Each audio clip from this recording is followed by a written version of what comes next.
Thank you very much. Yeah, living in Las Vegas. Anybody been ever?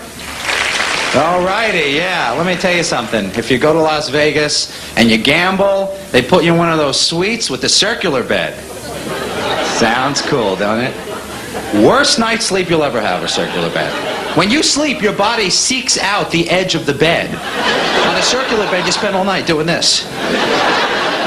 It's like 8 a.m., you need a nap. It's ridiculous, man. And it's 120 degrees during the summer. That's always pleasant. That's 50 centigrade, since Glenn mentioned it. 120 Fahrenheit. You can't get any sympathy from people about that. I tell people all the time, my family calls up, how's it out there now? I go, well, it's about 120 in the shade. And they go, yeah, but it's a dry heat. Hey, you know what else is a dry heat, folks? Fire, okay? Yeah, next time the humidity is getting to you, light yourself up. See if that cools you off a little bit. Yeah, but Vegas is an odd town. It's settled by cowboys and developed by gangsters. So they have that crossroads of sensibilities in Vegas. So if you go there as a tourist, here's a little tip for you. Bring a gun. That's perfectly fine. But they don't like to see the dog poop on the street. So if you bring muffin, bring some baggies. They are serious about it. In Vegas, if you don't clean up after your dog, does this make any sense? You can get a ticket from a cop on a horse. I don't get that at all. This guy's dropping $1.50 bucket. You miss one pebble, $50 fine. I don't understand that at all. It's a very gay-friendly town, Vegas, very progressive on the gay issue. Everything, cross-dressing shows, gay shows. I was bitching to my wife a couple of weeks ago, going, look at this nonsense. They're naming hotels after these people. Flaming O Hotel. She goes, that's Flamingo Hotel. You're an idiot. Okay, that was my bad. I misread that one. I got to be honest with you. I'm originally from New York, and people love to make fun of people from New York. Yeah. Usually for the accent. That's what we get a lot of, accent abuse. Now, if you people in Canada want to make fun of me because I have a New York accent, I'm fine with that. People in California, Texas, Minnesota want to make fun of me because I have a New York accent, I'm fine with that. But when people in Alabama start making fun of the way I talk, that's where I draw the line. Guys are walking up to me outside Decatur, Alabama going, you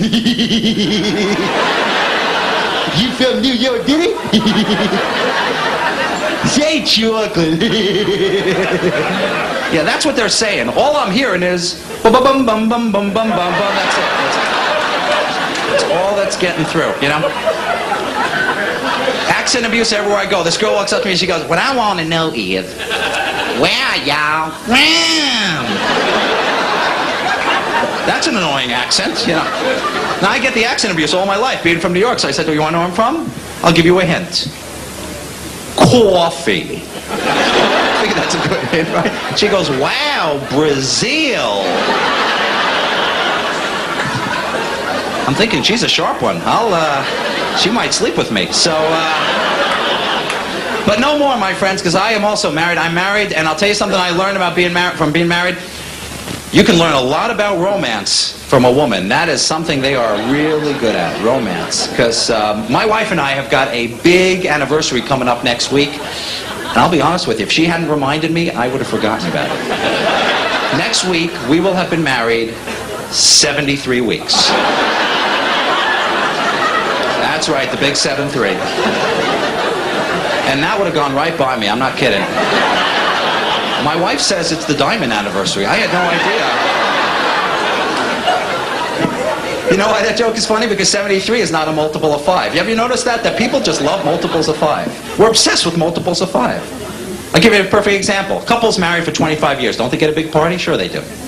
26, nothing. I mean, if this couple is anything like the couples in my family, you're talking about two people who hate one another. Who've managed to stay together for an entire extra year without a fatality. I think that's amazing. But nothing. No, why? Because it's not a multiple of 5. That's the way we are. Yeah. I threw my brother a big birthday when he was 27, and my mother freaked out. She just couldn't wrap her mind around. What is this 27? I go, Ma, that's 3 to the 3rd power. That's a big birthday right there. The number on the bottom and number at the top are the same. That's very rare, Ma. 3 to the 3rd. I mean, 4 to the 4th is 256. I don't think we're going to make it. I think this is our last chance. We're so obsessed with multiples of 5 that even when we make up numbers, we do them as multiples of 5. Right? Don't athletes always give 110%? You don't have to be a math teacher to know that's a made-up number. The most you can ever give is 100% of anything. Just once, I'd love to see in a post-game interview the athlete go, yeah, I felt like we played pretty well and I had a pretty good game, but I feel like I gave 106%.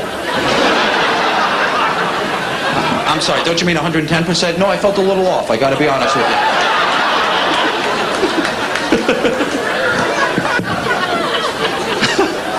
Family, though, you know, that's the way it is, man.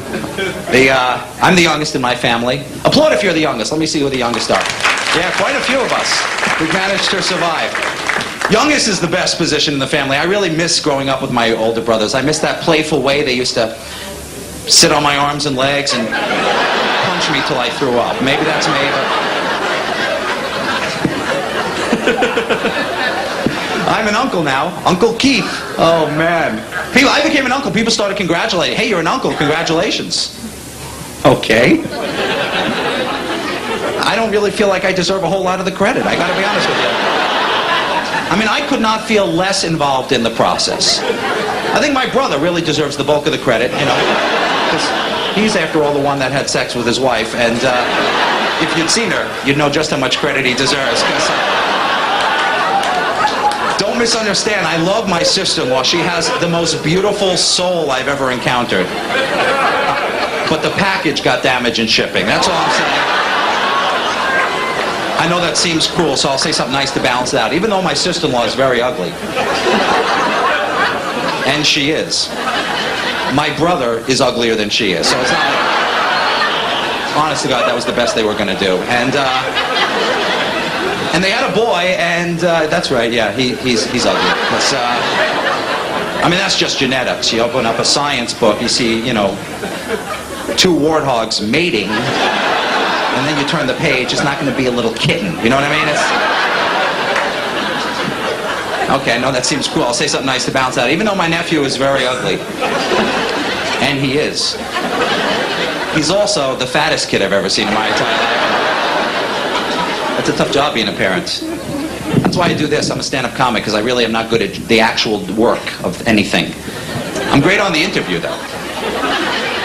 Oh, yeah, anybody who's good on the interview knows. Have you ever been on an interview selling yourself? You know what to say, you know what they're looking to hear, and you're just selling yourself hard, and you get that moment of conscience in the back of your brain as you're selling yourself when you think to yourself, I can't believe the load of crap that is flying out of my mouth right now. Sitting there saying stuff like, I'll tell you why you should hire me, because I'm a go-getter and a self-starter. I don't even know what the hell I'm talking about. That's right, I can do all the work. I can start a job, I can finish the job, I can do all the work in the middle. I don't need anybody's help. In fact, I work best when I'm alone. And yet, I'm a team player. You see what I'm saying? I'm tall for a short man, really, when you think about it. I'm thin for a fat guy, really, when you look at it that way. I'm all things to all people, is what I'm trying to say. That's why you wind up with jobs you can't believe you're doing. I was a driving instructor. You know, they said, this is that they said to me on the job interview. They actually let me know what was in store. They said, Keith, here's the great part about being a driving instructor. You get to keep the car. Now, if I was listening, I would have realized what a lame perk that is. But I wasn't listening. My mouth was moving too fast. You know, I was like, keep the car. Sounds fantastic. I could drive it around. I could visit my family. I could go to shows. This would be a great... It never occurs to me, why would I want a car with two steering wheels? Oh, do you ever look cooler than when you're on a date going, honey, see that light over there? You catch that turn. I want to thank you very much. I hope you enjoyed yourself.